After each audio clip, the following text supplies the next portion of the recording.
Nous allons commencer le deuxième enseignement.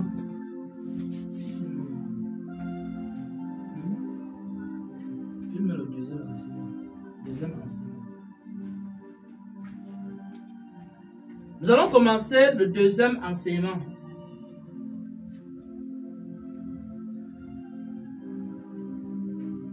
Le deuxième enseignement que nous partageons ici concernant le service de Dieu,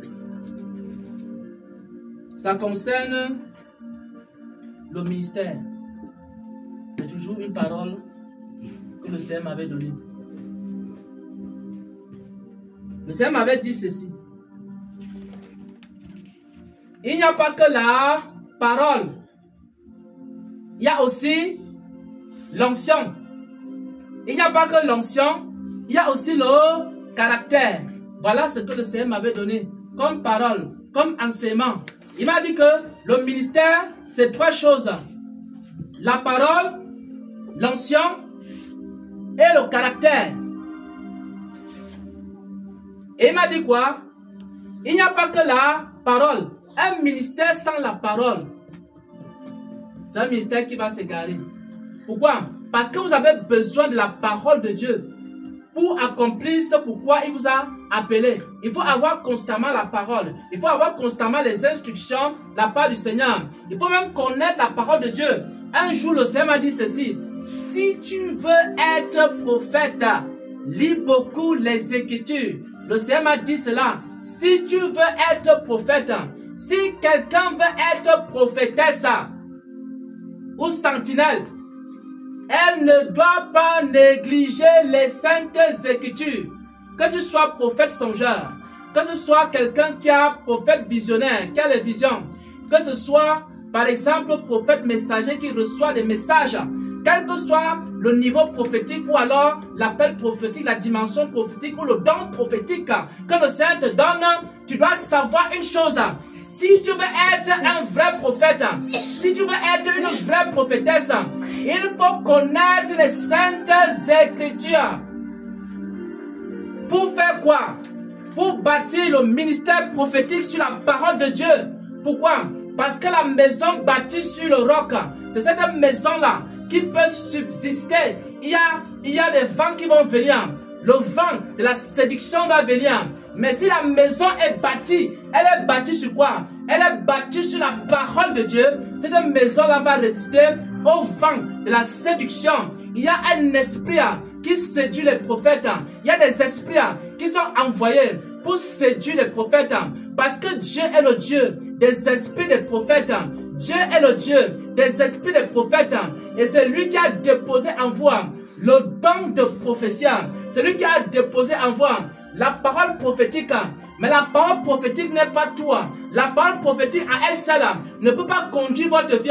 Vous avez besoin de la parole de sagesse. Vous avez besoin de la parole écrite. Vous avez besoin de connaître les saintes écritures. Si tu veux être prophète, si tu veux être prophétesse, il faut beaucoup lire la Bible. Il faut beaucoup lire les saintes écritures. Si tu veux exercer le ministère prophétique ou alors le don de prophétie, il faut que tu connaisses la Bible. Ne néglige pas les saintes écritures. Parce que tous les prophètes qui ne connaissent pas la Bible sont emportés par un vent qu'on appelle le vent de la séduction. Parce que tous les prophètes qui ne connaissent pas les saintes écritures finissent toujours par être emportés par les tempêtes, par les vents, le vent de l'esprit séducteur. L'esprit séducteur va frapper un jour sur ta porte. Prophétesse, prophétesse, prophétesse, écoute la parole de Dieu. Écoute la parole de Dieu. Écoute la parole de Dieu. Il faut savoir quelque chose. Il faut savoir quelque chose. Un jour, tu peux dire ainsi par l'Éternel et que ce n'est pas l'Éternel et que ce n'est pas l'Éternel. Qu'est-ce qui peut t'aider à discerner, à distinguer? Qu'est-ce qui peut te donner le discernement? C'est les saintes écritures, la connaissance des saintes écritures, la connaissance de la parole de Dieu, la connaissance de la parole de Dieu. Elle va éloigner de toi l'esprit séducteur, l'esprit qui séduit les prophètes. Ils sont nombreux. Ils ont été envoyés partout dans le monde pour entrer dans la vie des prophètes, pour entrer dans la vie des prophétesses. C'est pourquoi il faut bâtir avec la parole de Dieu, qui est aussi quoi? Le roc. Oh Seigneur, si tu veux être prophète, oh Seigneur, je n'oublierai jamais cette parole. Je n'oublierai jamais cette parole. Oh, le Seigneur m'a dit ceci. Si tu veux être prophète, il faut beaucoup lire. Je vous dis la vérité. Je vous dis la vérité. L'esprit séducteur aussi a toqué à ma porte. L'esprit de fausse prophétie un jour aussi a toqué à ma porte. L'esprit de fausse vision un jour aussi a toqué à ma porte. Mais qu'est-ce qui m'a aidé? La connaissance de la parole de Dieu. Oui. Il n'y a pas que la parole.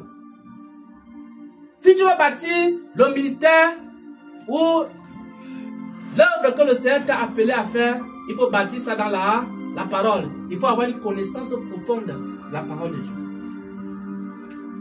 Mais il n'y a pas que la parole. Deuxième chose qu'il faut pour un serviteur, un servant de Dieu, il faut l'onction, qui est aussi la présence de Dieu dans la vie d'un serviteur.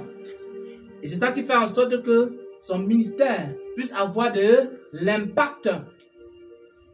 Quel que soit le niveau d'onction, ce qu'il faut déjà avoir cette grâce dans ta vie et travailler chaque jour pour que la grâce augmente. Et je vous avais enseigné un jour ici le secret de l'onction.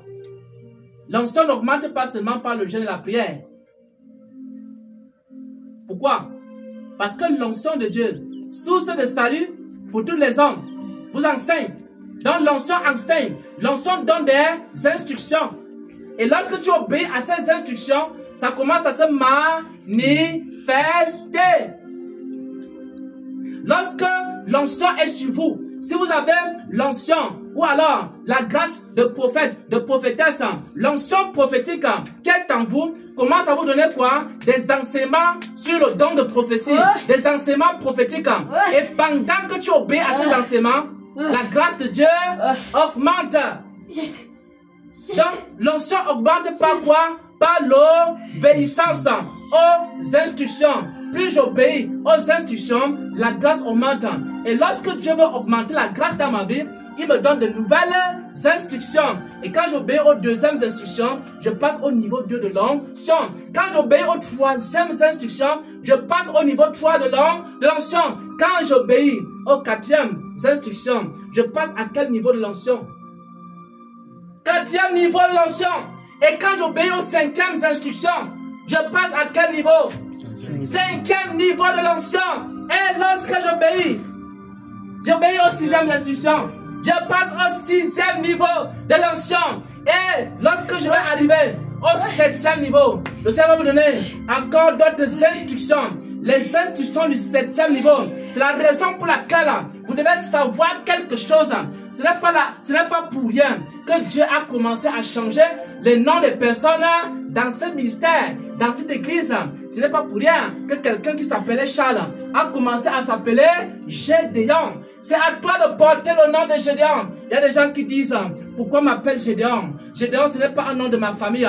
Gédéon, il n'y a personne qui s'appelle Gédéon dans ma famille. Obéis mon frère, obéis mon frère. Dieu veut faire quelque chose dans ta vie. Il te donne quoi? Des instructions. Dis que tu t'appelles Gédéon. Commence à t'appeler Gédéon. Chaque jour, proclame que je suis Gédéon. Et tu t'appelles Gédéon. Tu portes ce nom. Et pendant que tu portes ce nom, il y a une grâce qui va t'accompagner. Parce que l'onction augmente par l'obéissance. Il y a certaines églises qui sont arrivées à ce niveau. On a commencé à donner les noms prophétiques. Ils ont commencé à refuser. Il y a même d'autres qui ont commencé à inventer eux-mêmes les noms prophétiques. Et ils ont attiré sur eux quoi? La malédiction. Les noms prophétiques qui ont été donnés, c'est parce que Dieu va nous faire passer à une autre dimension de quoi? De l'onction. Et ces noms prophétiques ont été donnés avec une mission. il faut obéir à la mission qui accompagne le nom prophétique. Et pendant que tu obéis à cette mission, l'onction va augmenter, la grâce va augmenter, tu vas voir les manifestations. Parce que l'onction de Dieu, qui est la source de salut pour l'humanité, elle nous enseigne. Elle enseigne. Vous avez reçu l'onction. L'onction habite en vous. Et cette onction-là vous enseigne à faire un certain nombre de choses. Et quand vous l'accomplissez, vous voyez la manifestation. L'onction fait donc quoi? L'onction attire. Ça va attirer des personnes vers vous. Mais le caractère disperse. Si l'onction attire, il y a quelque chose qui disperse, c'est le caractère.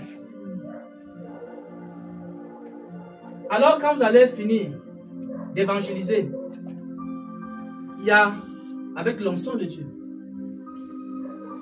il y a 1000 personnes qui donnent leur vie à Jésus. Ils viennent à l'église.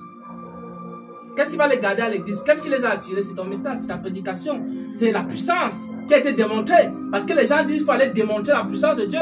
Tu as donc démontré la puissance de Dieu, les gens sont venus. Mais quand ils sont venus, tu les as encore poussés, repoussés avec ton caractère. Ils sont repartis. Ils ne sont pas restés. Oh, mes frères et sœurs, un jour, le Seigneur Jésus-Christ qui est présent ici, j'étais dans une retraite spirituelle. Je l'ai vu. Il m'est apparu. Mais il était comme derrière un écran et il parlait. Il m'a posé une question. Il y a de cela quelques années, j'étais dans une retraite spirituelle et je cherchais la face de Dieu. Le Seigneur Jésus-Christ m'est apparu. Il était derrière, comme derrière un écran. Il parlait. Il m'a posé une question. Pourquoi est-ce que lorsque les gens viennent vers moi, je les ai attirés à moi, vous-même, vous les chassez encore par vos caractères? Voilà la question qu'il m'a posée. C'est resté gravé dans ma mémoire. C'est resté gravé dans ma tête. Beaucoup de gens sont attirés par la puissance, par les miracles, par les prophéties, par toutes ces choses-là. Mais quand ils arrivent, ils disent non. La télé m'a trompé. Internet m'a trompé, YouTube m'a trompé. Je voyais une femme là, elle prophétisait comme le tonnerre. Elle disait ainsi par l'Éternel là. Oh, Arashka, Berabashoko, Rivasande, repentez-vous, changez de vie, changez de voie. Vraiment sortir des fausses églises. J'ai obéi, je suis sorti des fausses églises. Je suis arrivé à Banganté. Quand je l'ai rencontré, j'ai rencontré le Seigneur qui me regarde. Oh, Internet m'a trompé. Oh, je ne vais plus jamais écouter Internet. Je ne vais plus jamais écouter. Parce que l'onction fait quoi? Ça attire les gens. Et quand les gens arrivent, ce qui va les garder dans la maison, dans la présence de Dieu, c'est le caractère. Je vous le dis en vérité, le Seigneur Jésus-Christ qui est présent ici m'a posé un jour la question. J'ai dit lui-même personnellement, il m'a posé la question. Pourquoi est-ce que les gens viennent à moi, je les attire? Vous les repoussez encore par le caractère. Le serviteur de Dieu doit donc travailler quoi? Son caractère. Et depuis ce jour-là, je travaille mon caractère. Je ne suis pas parfait, mais chaque jour, quand le Seigneur me révèle quelque chose concernant mon caractère, je travaille. Ce qui est sûr, mes frères et sœurs, c'est que le caractère que j'avais en 2019 n'est pas le caractère que j'avais en 2020. Ce qui est sûr, c'est que le caractère que j'avais en 2020 n'est pas le même que j'avais en 2021. Parce que mon caractère a commencé à changer positivement. Et en 2021, ça a encore changé. En 2022, ça a changé. En 2023, ça a changé. En 2024, ça a encore changé. En 2025, c'est encore en train de changer. Et en 2026, ça va encore changer. En 2027, je vais encore devenir encore plus doux comme l'agneau. Et en 2028, il y a des choses qui vont partir encore de ma vie. C'est pourquoi, si quelqu'un voit un défaut en moi aujourd'hui, il ne doit pas perdre espoir. Parce que ce défaut-là va partir. Pourquoi? Parce que j'ai un Seigneur. Parce que j'ai un berger. Parce que j'ai un Rédempteur. Mon Rédempteur est vivant. Et c'est lui qui me conduit dans le bon caractère. C'est lui qui m'enseigne le comportement. C'est lui qui m'enseigne comment agir. C'est lui qui m'enseigne comment marcher. Même s'il y a encore quelque chose dans ma vie, aujourd'hui, demain, il n'y aura pas ça. C'est pourquoi ne vous moquez jamais de quelqu'un qui est conduit par l'Esprit de Dieu. Pourquoi? Parce que même s'il y a un défaut dans sa vie aujourd'hui, demain il n'y aura pas le même défaut. Parce que l'Esprit de Dieu va lui révéler. L'Esprit de Dieu va le façonner. Parce qu'il y a quelqu'un qui s'appelle l'Agile et l'autre qui s'appelle le potier. Le potier est en train de façonner quoi? Il est en train de façonner l'Agile. Mais le jour où tu ne vois plus la main du potier, commence à pleurer. Je vous le dis en vérité, en vérité. Le potier a une main qui te façonne chaque jour. Il te dit, corrige ceci, corrige cela. Est-ce que vous ressentez la main du potier dans votre vie? Si quelqu'un ne ressent pas la main du potier, on va d'abord prier pour que le potier vienne. Parce que c'est impossible de servir Dieu si tu n'es pas façonné par lui. Le ministère, donc, c'est combien de choses? Trois choses. Première chose, c'est quoi? La parole de Dieu. La parole de Dieu. Deuxième chose, l'onction. Et la troisième chose, c'est le caractère. Alors, sur le plan concret, le Seigneur va envoyer, parce que vous êtes appelés à être 3 leaders établis dans le ministère de la parole de Jésus. Le Seigneur enverra des personnes vers vous. Et il faut savoir que ces personnes resteront avec vous. Le Seigneur dira, je t'ai envoyé telle personne. Pourquoi elle est partie? Parce que les gens disent, oh, Seigneur, envoie-moi les gens ici pour m'aider à chanter. Je veux être une grande chante internationale, mais ma voix se fatigue quand je chante seul. Envoie les gens du nord, du sud, de l'est à l'ouest. Le Seigneur commence à envoyer. Et quand le Seigneur envoie ces personnes-là, ton caractère peut faire en sorte que les personnes même, avant même de venir, dès qu'on te met seulement en contact, allez, numéro de telle personne avec telle personne, la première conversation avec la personne. Ce qui manque, c'est la première conversation. Première conversation. Servante R. Le Saint-Esprit m'a envoyé vers toi pour que nous chantons ensemble. J'ai reçu ça par prophétie. Ta réponse là, ça va déterminer si elle va encore t'appeler un jour ou non. Je vous dis en vérité, en vérité. Même si tu n'es pas inspiré, prends un temps de jeûne et de prière. Dis à Dieu que Seigneur, voilà maintenant tu m'as envoyé quelqu'un. Donne-moi la bonne réponse que je peux lui donner. Si tu blagues, la personne part. Je dis bien seulement le mot, les phrases. Je vous dis la vérité, parfois il y a des gens que Dieu envoie, mais c'est des grands philosophes.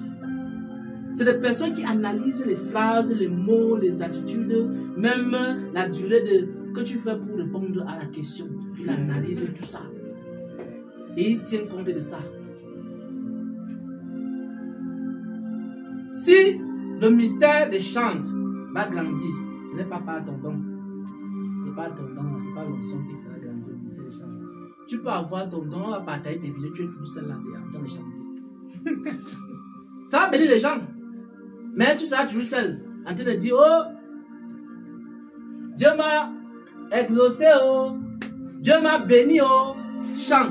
Je dis que tu seras une star de TikTok comme ça. Mais tu seras toujours seul. Mais le jour que le Seigneur va envoyer des personnes et que tu vas les accueillir, tu vas voir, tu ne seras plus seul. Je vous dis la vérité. Si aujourd'hui je ne suis pas seul, j'ai fait mes vidéos pendant des années, j'étais seul. Et quand le Seigneur commençait à envoyer les gens, il fallait les accueillir. Ce n'était pas facile. J'ai dû travailler mon caractère pour que les gens restent. Je vous dis la vérité. Et je continue encore à travailler mon caractère.